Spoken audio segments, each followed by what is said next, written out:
My wife left me for her affair partner, expecting my family's trust fund. But man, the look on her face when she came back from her trip with her affair partner and found out she wasn't getting a cent? Priceless. Hey, what's up, everyone? So, this is something I've been sitting on for a while, and I think it's time I just lay it all out. It's a bit of a mess, and I still can't believe it even happened to me. But here we go. For context, I'm Matt, 32M, and my life has been, uh, interesting to say the least. I grew up with a pretty decent amount of privilege because my parents had this huge trust fund set up for me. I know that sounds like I had everything handed to me, but honestly, it wasn't really like that. My parents didn't just dump a pile of cash in my lap and say, go nuts. They made sure I understood the value of hard work. My dad built his company from the ground up, and he was always reminding me that money doesn't grow on trees. I work at the company now, trying to keep things running smoothly. Anyway, because of this trust fund, I had a bit of a reputation in my social circles growing up. People thought I was some kind of spoiled rich kid who was going to throw parties on yachts or something. I wasn't that guy. Sure, I wasn't hurting for money, but I wasn't out here throwing money around like confetti either. I kept my head down, worked hard, and tried to avoid anyone who only wanted to get close because of my family's money. But this story isn't about me being rich. It's about my ex-wife, Sarah. So let's backtrack to college. I wasn't really dating around back then. I wasn't interested in casual stuff, and if I'm being real, a lot of the girls I met just seemed more interested in my background than me as a person. Then, out of nowhere, I met Sarah at a party. She didn't seem to know who I was, which was refreshing. We just hit it off, you know? It was easy. No pressure, no weird vibes. I took her to McDonald's for our first date. Yeah, I know. Not exactly five-star dining, but she didn't care. We were just having a good time. She was different from everyone else I'd met. No gold digger vibes, no trying to impress me with anything flashy. She was just herself. We started seeing each other regularly after that.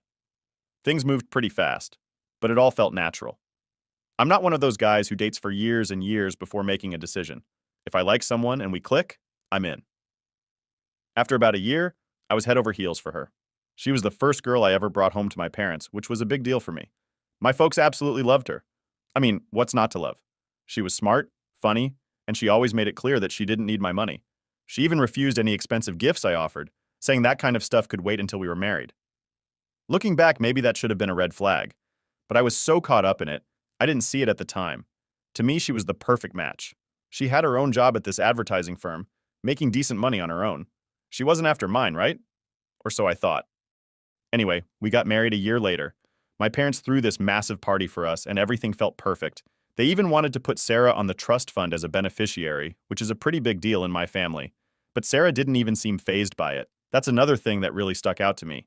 She wasn't surprised at all by the money. She just nodded and thanked my parents like it was no big deal. Now that I think about it, she probably knew about the trust fund way before I even mentioned it. I guess she had her game plan all mapped out from day one.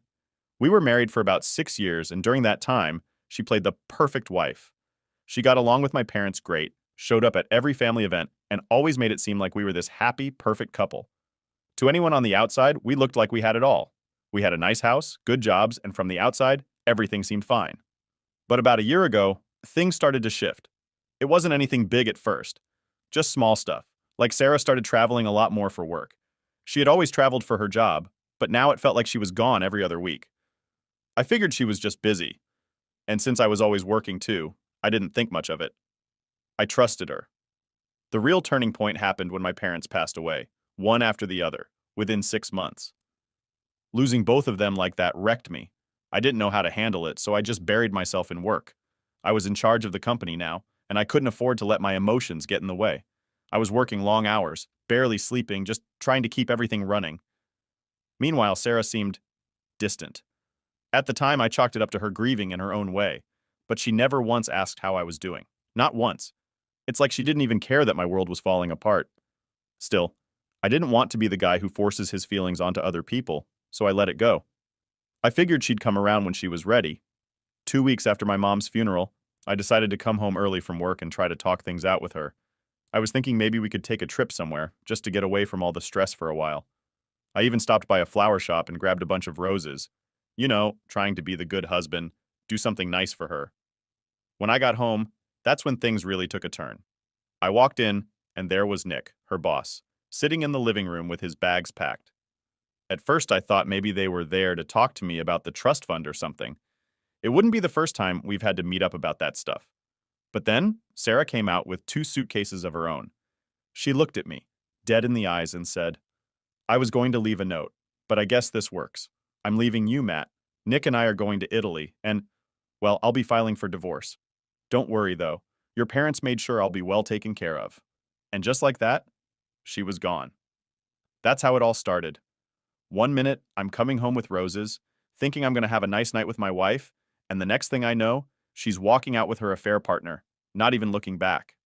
So, there I was, standing in my own living room, watching my wife and her boss walk out the door with their suitcases. It felt like I'd just gotten sucker punched. For a solid minute, I couldn't even move. I just stood there, holding those stupid roses, trying to wrap my head around what the hell just happened. And before I could even process it, they were gone. Like, they didn't just leave the house. They left my entire life. That night, I didn't do anything. I didn't text or call anyone. I just existed. You ever have one of those moments where everything's so messed up you don't even know where to start fixing it? That was me. I must have just sat there on the couch for hours, staring at the spot where Nick had been sitting with his bags. I couldn't even cry. I was too numb. The next morning, I woke up on the couch, still holding the roses. They were all crushed and wilted, which felt like a metaphor for my life at that point. I tossed them in the trash and decided I had to do something, anything, to feel like I had some control. So I grabbed my phone and called Sarah, straight to voicemail. Of course, I tried again, same thing. She wasn't picking up, and honestly, I wasn't surprised. I texted her, we need to talk. Call me when you can. Short to the point. I didn't even know what I was going to say if she called back. I just knew I needed answers. Why? Why him? Why now? How long had this been going on?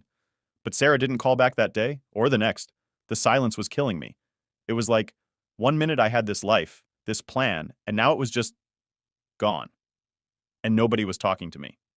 I wasn't going to tell my friends yet, not until I had all the pieces, but I felt like I was drowning in my own head. I went to work, I came home, rinse and repeat. Everything felt gray, you know? On day 3, I decided I couldn't take it anymore. I had to know more. I remembered Sarah had a close friend from work, Megan. I figured if anyone knew what was really going on, it'd be her. Now, before you judge me, I'm not proud of what I did next. But desperate times, right?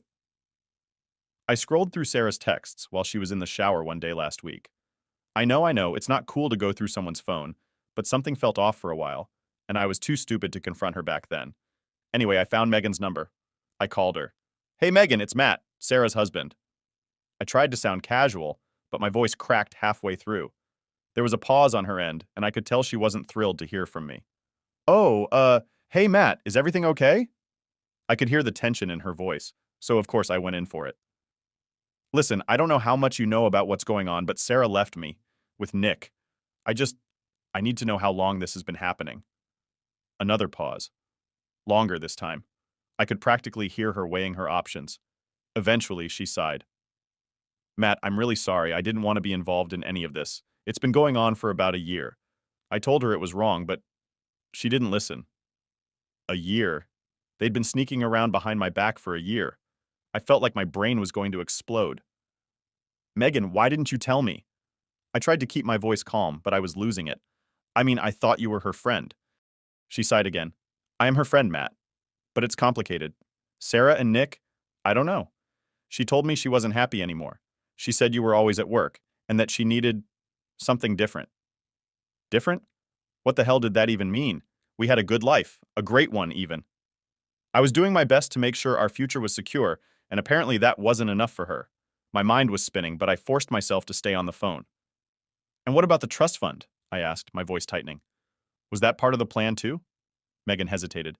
I don't know all the details, but yeah, she mentioned it once or twice. She thought she'd be set, even after the divorce. I hung up after that. I didn't need to hear anymore. A year. An entire year of my life wasted on someone who didn't even care enough to be honest with me. And now she thought she was just going to walk away with a chunk of my parents' money? No way. The next few days, I started making calls. First to a lawyer. I needed to figure out what my options were. If she thought she was going to get anything from that trust fund, she was sorely mistaken. My parents didn't build that for her to go live out some fantasy with her boss. The next call I made was to my parents' financial advisor, Alan. I explained everything. And Alan, being the no-nonsense guy he is, reassured me that Sarah wasn't entitled to a damn thing. The trust was set up in a way that it couldn't be touched by anyone except me. Well, me and whoever was managing it at the time. And guess what? I was still in control. That bit of news was like a light at the end of the tunnel. I wasn't totally screwed after all. Sarah and Nick could live it up in Italy all they wanted, but when they got back, they were in for a rude awakening. By the end of the week, I had a plan. I wasn't just going to sit around and let her walk all over me. I met with the lawyer, went through the paperwork, and got everything set in motion. If Sarah wanted a fight, I was ready to give her one. I was tired of playing the victim in my own life, but as I was putting all the pieces together, something weird happened. My doorbell rang again. Not like before, with the nonstop ringing, but this time it was just a single chime. I opened the door, expecting maybe a package or something, but it wasn't that. It was Nick's wife, Hannah. I didn't know what to say at first. I mean, what do you say to the woman whose husband is sleeping with your wife?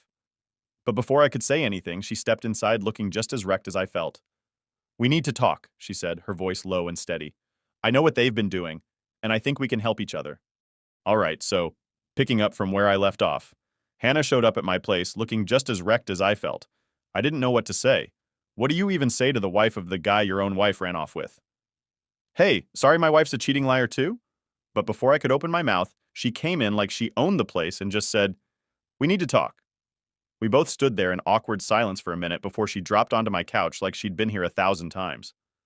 Honestly, I wasn't in the mood to talk to anyone, but I was curious to hear what she had to say. She looked pissed, but there was something about the way she sat there, like she wasn't just mad, she was determined. "So," she started, looking me dead in the eye, "I know what they've been doing, Sarah and Nick. I figured it out a few months ago. I didn't want to believe it, but now I have proof." She said it like it was just a fact, like it was no big deal that our lives were falling apart because of these two idiots. And I guess I just kind of nodded along, still trying to wrap my head around everything. I asked her how she found out, and she told me about how Nick had started coming home late, making excuses about work. The usual story.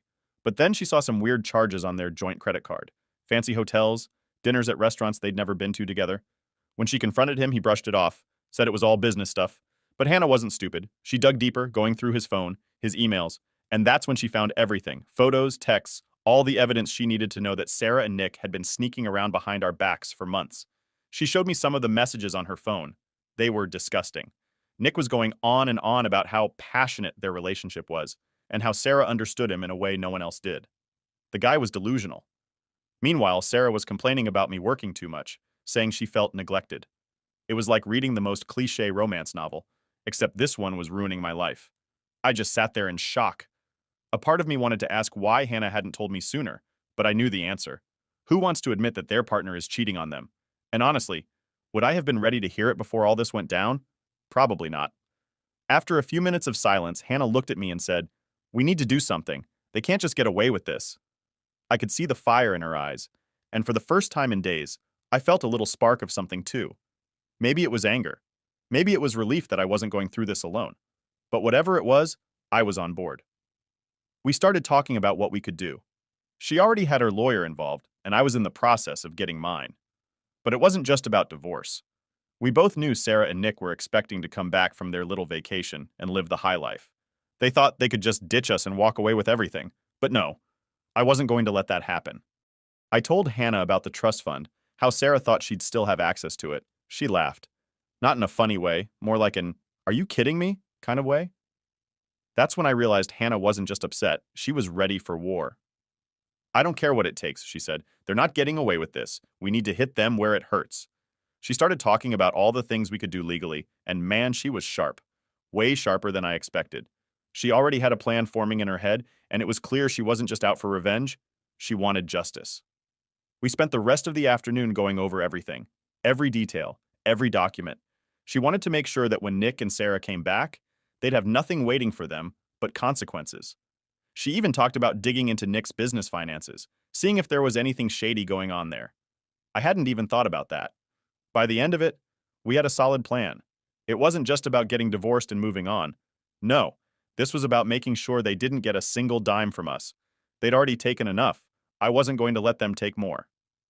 Before she left, Hannah turned to me and said something that stuck with me. "They think they're smarter than us.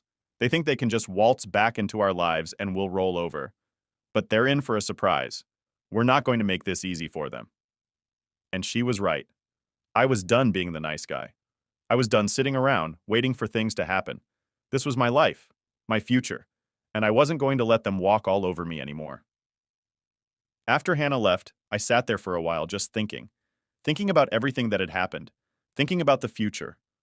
I wasn't sure where this was all going to lead, but for the first time since Sarah walked out, I felt like I had a little bit of control back. I wasn't just the guy who got left behind. I was going to take charge of this situation. I didn't have all the answers yet, but I knew one thing. Sarah and Nick had messed with the wrong people. They thought they could pull one over on us, but they were about to find out just how wrong they were. So yeah, that's where things stood. I had a plan. I had some backup in the form of Hannah, and for the first time in a long time, I felt like maybe, just maybe, I'd come out of this mess in one piece. And honestly, that felt pretty damn good. So after Hannah and I got everything in place, things started moving pretty quickly. I met with my lawyer the next day, and honestly, it felt good to just get all of this off my chest. Up until then, it felt like everything was just bottling up inside me. But now that we had a plan, it was like I could finally breathe again. Not saying I was totally fine, but at least I wasn't just sitting around feeling sorry for myself anymore. I had a direction. When I told my lawyer everything that happened, he didn't even flinch. He's been doing this for years, so I guess nothing really surprises him anymore. But he took it all seriously, which I appreciated. He asked me about the trust fund, Sarah's involvement, all the legal stuff we'd need to block her from getting anything. Turns out, my parents had set it up pretty airtight, and as long as I made a few small changes, Sarah was as good as cut off. I felt a weird sense of relief hearing that. I guess a part of me had been worried that maybe she'd find some loophole, but the lawyer assured me that wouldn't happen. Still, knowing she wasn't getting a penny didn't make the situation any less messy. There was still the whole emotional wreckage to deal with. It's not like I could just flip a switch and stop caring. I mean, yeah, Sarah betrayed me, but she was still the person I thought I was going to spend the rest of my life with. It's hard to just turn that off, but the anger, oh, that was burning strong. And every time I thought about Nick, it just made me want to tear the whole thing down even more. But enough about that. After the meeting with my lawyer, I called Hannah. We agreed that we needed to stay in close contact so we could keep tabs on what Nick and Sarah were up to. I didn't want to become obsessed with it, but let's be real. If they were planning something shady, I wanted to know. So we started exchanging texts pretty regularly, just updating each other on any new developments. And then the waiting started. You ever have one of those moments where you know something big is coming, but you have no idea when it's going to hit? That was me for the next few days. I knew Sarah and Nick were still in Italy, living it up like nothing was wrong. Meanwhile, I was here, trying to piece my life back together. It pissed me off, but I tried not to dwell on it. I went to work, kept my head down, and just focused on getting through each day. But every time my phone buzzed, I'd get that little jolt of anxiety, thinking maybe it was Sarah finally reaching out. Spoiler? She didn't. But Nick did. Yeah, I wasn't expecting that either. It was a Thursday afternoon, and I was sitting in my office trying to focus on some reports when my phone buzzed. I looked down and saw Nick's name pop up. At first, I thought it was some kind of sick joke.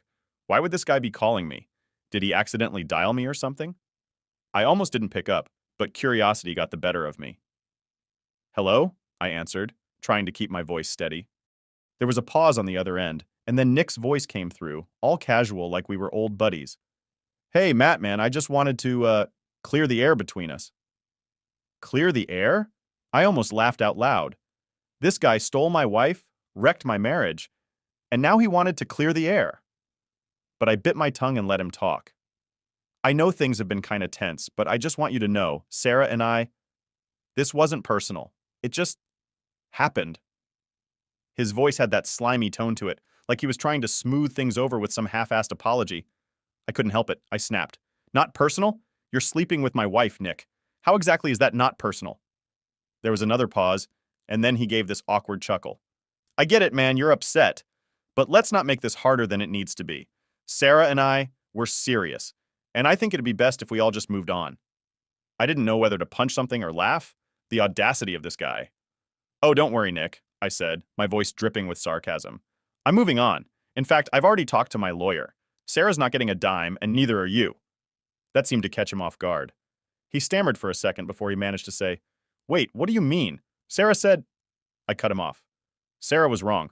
My parents didn't leave their money to support you two running off to Italy together. The trust fund is protected, and you can tell Sarah that she can kiss it goodbye. There was silence on the other end for a moment. I could practically hear the gears turning in his head as he tried to process what I just told him. And then, without another word, he hung up. I sat there for a second, staring at my phone, half expecting him to call back. But he didn't. I guess he finally realized that the gravy train was over. A part of me felt satisfied, but another part of me just felt exhausted. It wasn't like this solved everything. There was still so much to deal with, and honestly, I wasn't looking forward to the inevitable showdown when Sarah got back. But at least now I had some leverage. They couldn't just walk all over me and expect to come out of this unscathed. Later that night, I got a text from Hannah. She'd heard from her lawyer that Nick was starting to panic. Apparently, he'd been counting on that trust fund to cover some of their debts, and now that it was off the table, he didn't know what to do. I couldn't help but feel a little satisfaction at that. Maybe it was petty, but after everything he'd put me through, it felt good knowing that his plans were falling apart. Still, there was this weird feeling gnawing at me. I wasn't just angry anymore. I was tired. Tired of all the drama, the lies, the backstabbing. I didn't want my whole life to be defined by this mess. I wanted to move on, for real this time. But I knew there was still more to come. Sarah wasn't back yet, and when she finally returned, I had no doubt she'd come looking for a fight, and I was ready for it. It didn't take long after Nick's phone call for the real storm to hit. Sarah was back. I got a text from her on a Monday morning. No hey or how are you, just we need to talk. I knew it was coming. I had been preparing myself for this moment, but seeing those words on my phone still hit me hard. I didn't reply right away. I wanted to keep the upper hand, and honestly, I didn't feel like giving her the satisfaction of knowing how much this was bothering me. So I waited, went to work, tried to focus on my day like I wasn't gearing up for what was probably going to be the most awkward conversation of my life. She didn't wait long, though. When I got home that night, Sarah was there, sitting in her car outside the house like she had every right to be there. I hadn't seen her in weeks, and for a second it felt surreal, like maybe this was all just a bad dream, and she was going to get out of the car and tell me it was all some big mistake. But then reality hit, and I remembered exactly what she had done. I parked the car, took a deep breath, and got out. She stepped out of her car as soon as she saw me. I could see that she was trying to look calm, but there was this panic in her eyes. She had always been good at hiding her emotions, but not today. Today she looked rattled, and I knew exactly why. Matt, she started, walking toward me. We really need to talk. I didn't say anything right away. I just crossed my arms and leaned against my car, letting her make the first move. I could tell she didn't like that I wasn't rushing to engage. She was used to me always being the one to try and fix things, to smooth things over, but not this time. She hesitated, like she wasn't sure how to start, and then she blurted out, I know you've been talking to a lawyer. I raised an eyebrow. And? She took a step closer, her voice getting a little more desperate. Matt, this doesn't have to go down like this. We can figure this out. There's no need to drag lawyers into this. I almost laughed. No need to drag lawyers into this? She left me for another guy and then thought she could just waltz back in and settle things with a chat. I wasn't falling for that. I'm not the one who brought lawyers into this, Sarah, I said, keeping my voice steady. You left me. You made that decision. Now you're going to have to live with the consequences. She flinched at that, but she quickly regained her composure. I didn't want it to be like this, she said, her voice softening. I still care about you, Matt. But things just happened. I wasn't happy. You were always working. I felt alone. I felt my anger flare up, but I kept it in check. And instead of talking to me about it, you ran off with Nick? Her face flushed, and she looked down at the ground. It wasn't like that. It wasn't planned. It just developed. I shook my head, not buying it for a second. Developed? You expect me to believe that this just happened out of nowhere? You've been with him for a year, Sarah. A year. Don't stand there and pretend like this wasn't a choice. She didn't say anything for a moment. I could see the gears turning in her head, trying to figure out what to say next. And then, of course, she went for the trust fund. I know about the trust, she said, her voice getting a little firmer now. We both know your parents set it up for us. I'm still entitled to my share. That's when I lost it. I didn't yell, but I couldn't hide the frustration anymore. You're not getting a dime, Sarah. The trust was never for you. It was for me, and my lawyer has already made sure you won't see a cent. Her eyes went wide for a second. I think she was genuinely shocked. She had clearly banked on that money, probably thinking that no matter how bad things got between us, she'd still walk away with something, but not this time. Matt, she said, and I could hear the panic in her voice now. You can't do that. I gave you 7 years of my life. You can't just cut me out like this. I stood up straight and looked her dead in the eye. You walked out. You gave up on us. And now you think you're entitled to the life my parents worked for? No.